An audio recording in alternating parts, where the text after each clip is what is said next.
It's interesting how every time Palworld makes a statement, they do some damage control. You see like corporation entities like Clownfish TV and like the like come out and try to like damage control for them. Like, oh, Palworld did nothing wrong. Nintendo can't patent gameplay mechanics that shouldn't be legal. Palworld's bigger and better than Pokemon.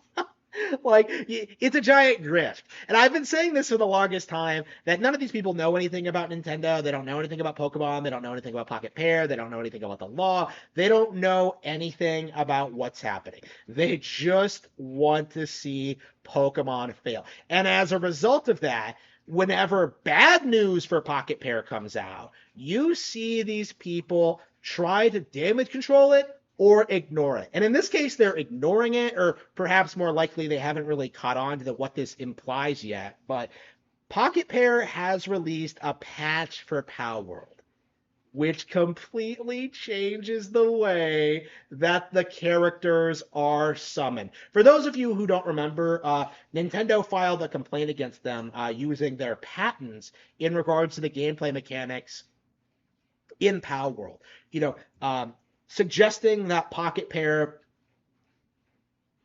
systems were too similar to their own patents. And people wanted to call this patent trolling, which is retarded because patent trolling applies to companies who have no method of utilizing their patents other than through legal warfare, right? People who don't actually produce a product, right? So the term doesn't apply to Nintendo because they actually have a product. So people tried to like damage control this situation. They tried to say that there was a difference between patent and trademark law and copyright law, and that Nintendo didn't have a case, and that they were reaching, and that they were only doing this because fans pressured them to. There was a lot of cope. Earlier in the year, people were coping about Pocket Pair being sued at all. And now, and then we were at the point where we were at the point where they were denying the lawsuit was because of anything relevant, and now we're at the point where people are ignoring to acknowledge reality that Palworld is actively making changes to their product to try and make the lawsuit go away. They are actively changing the game to try and get Nintendo off of their back. And it's not going to work. After all that bluster about how Nintendo couldn't do anything and how they did nothing wrong and how it's Pokemon with guns but way better. We're doing this for the fans. After all of that, they are backing off of the first hurdle. They aren't even going to try and challenge the patent. They are simply going to make weird changes to the game to try and make it seem as if the patent doesn't apply. As if Nintendo doesn't already have documentation on how the system used to work and how they're changing it to try and circumvent the legal process. Like I said, it's like they hired Nick Rekieta as their lawyer. It's the same kind of weird bravado. This belief that everything is just gonna work out. That nothing possibly is gonna go wrong. I made $100 million off this game. That'll save me from Nintendo. That's not how this works. It's gonna be a really, really interesting thing to see.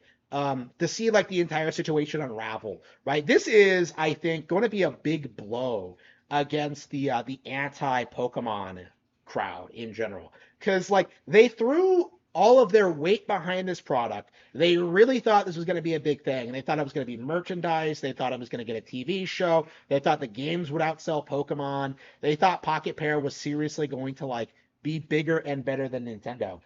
And the entire thing fell flat on its face before it could leave early access, right? Which is, if you recall, exactly what I said would happen during my live stream when I was talking about this at the beginning of the year. Before Pocket Pair was even a mainstream thing, I was talking about this. This was the inevitable conclusion to this situation. when you actually see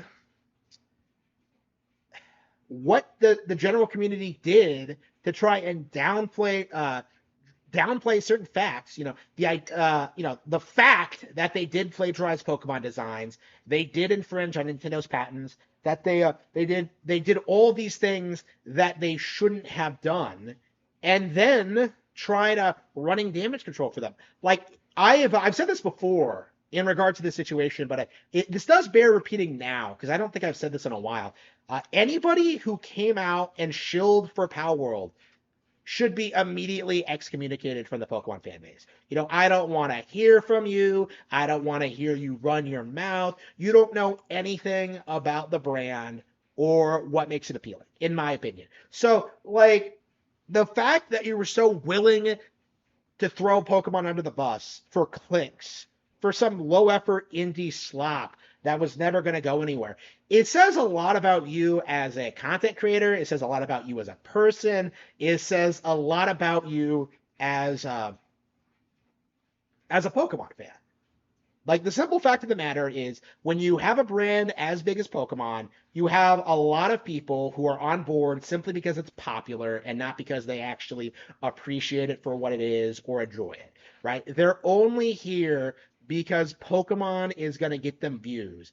And as a lot of these people have realized, criticizing Pokemon is going to get them views. Just like how a decade ago, criticizing Nintendo got a bunch of YouTubers their views, now we're starting to see the same thing happen to the Pokemon Company.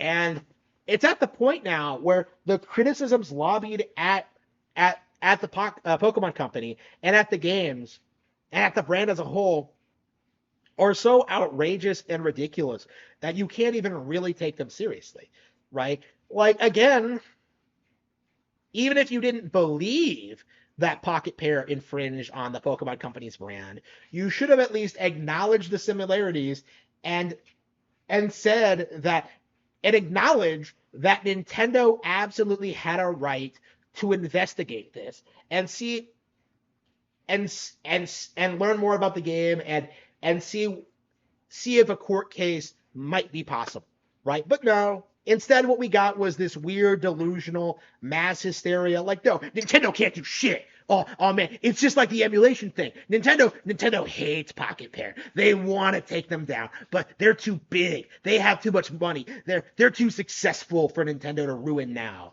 And that simply isn't true at all. As you're gonna see in the next couple of months. Like, I've said this before, but it bears repeating now. Palworld will never, ever leave early access.